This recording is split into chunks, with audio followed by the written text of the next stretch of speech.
राजकारणात दर मिनिटाला काहीतरी नवं घडतंय. बातमी कुणीही दे, पण खरी अपडेट मिळते फक्त राजकीय लाईव्हवर. राजकारणात निष्ठा, परंपरा आणि विचारधारा यांचा वारसा जपणारी काही घराणी काळाच्या ओघात पक्षांची ओळख बनतात. मात्र जेव्हा अशीच घराणी पक्षाची साथ सोडतात तेव्हा केवळ एखादा नेता दूर जात नाही, तर त्या पक्षाच्या इतिहासातील एक महत्त्वाचं पानही उलटलं जातं.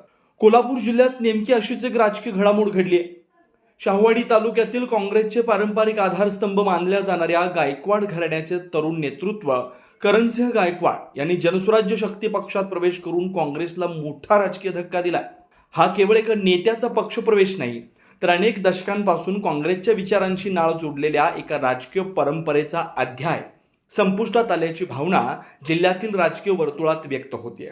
शाहूवाडीच्या राजकारणात काँग्रेसचा शेवटचा उरलेला मजबूत धागाही आता तुटल्याचं चित्र निर्माण झालंय. गायकवाड घराण्याचा सुवर्ण इतिहास.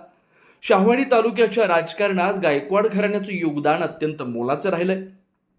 स्वातंत्र्योत्तर काळामध्ये या भागात शेतकरी कामगार पक्षाचं निर्विवाद वर्चस्व असताना दिवंगत उदयसिंगराव गायकवाड यांनी 60च्या दशकात काँग्रेसचा झेंडा या भूमीत रोवला. त्यानंतर त्यांनी केवळ विधानसभा नव्हे, तर कोल्हापूर लोकसभा मतदारसंघातून जनतेचं प्रतिनिधित्व करत सलग 5 वेळा संसदेत पोहोचण्याचा मान मिळवला.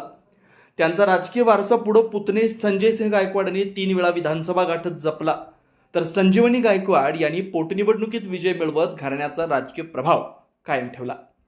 त्यामुळे शाहूवाडी म्हणजे काँग्रेस आणि काँग्रेस म्हणजे गायकवाड घराणं अशी ओळख अनेक वर्ष निर्माण झाली. उतरती कळा आणि अपूर्ण स्वप्न. मात्र काळ बदलत गेला आणि राजकारणाची समीकरणं बदलली. सन 2000 नंतर काँग्रेसच्या प्रभावाला उतरती कळा लागली. गायकवाड घराण्याचा वारसा पुढे नेत करणसिंह गायकवाड यांनी 2004ची विधानसभा निवडणूक लढवली, पण मतदारांनी त्यांना साथ दिली नाही. त्यानंतर त्यांच्या पत्नी स्थानिक स्वराज्य संस्थांमध्ये निवडून येत राहिल्या. मात्र तालुक्यातील काँग्रेसचं अस्तित्व मिनिमिन त्या दिव्यासारखंच उरलं. सरुडकरांच्या आव्हानानं बदलतं राजकारण. याच काळात शाहूवाडीच्या राजकारणात सरुडकर पाटील कुटुंब प्रभावीपणे पुढे आलं. बाबासाहेब पाटील सरुडकर आणि त्यांचे सुपुत्र सत्यजित पाटील सरुडकर यांनी काँग्रेसच्या बालेकिल्ल्याला सातत्यानं आव्हान दिलं. मतदारसंघ पुनर्रचनेनंतर पन्हाळा शाहूवाडी हा नवा मतदारसंघ अस्तित्वात आला आणि या नव्या राजकीय समीकरणात काँग्रेसची पकड अधिक कमकुवत झाली.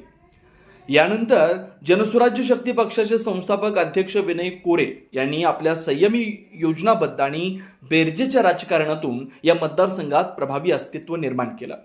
त्यांनी विजय मिळवून केवळ आपली ताकद सिद्ध केली नाही, तर विरोधकांच्या घरातील प्रभावी चेहरेही आपल्या बाजूने वळवण्याची राजकीय किमया साधली. विनय कोरे यांची राजकीय चाल यशस्वी.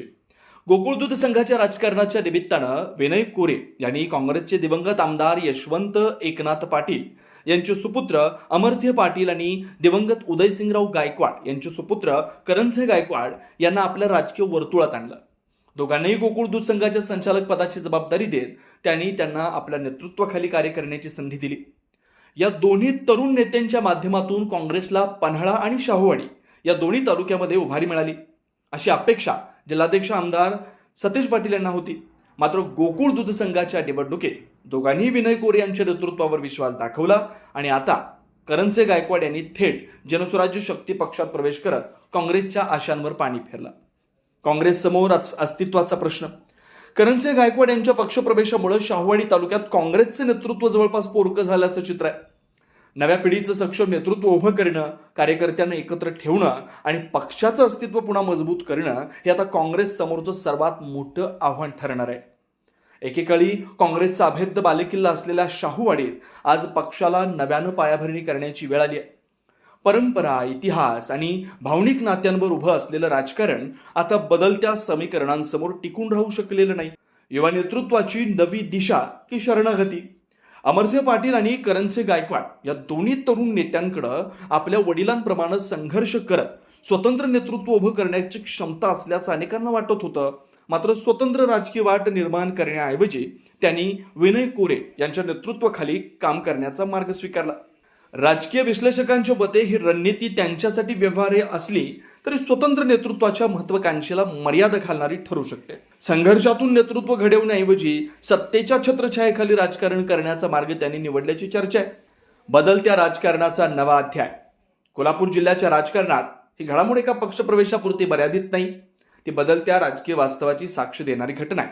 काँग्रेसच्या परंपरागत आधारस्तंभाची पकड सैल होत असताना जनसुराज्य शक्ती पक्ष मात्र संयमी रणनीती, प्रभावी नेतृत्व आणि बेरजेच्या राजकारणाच्या बळावर आपलं राजकीय साम्राज्य विस्तारताना दिसतोय.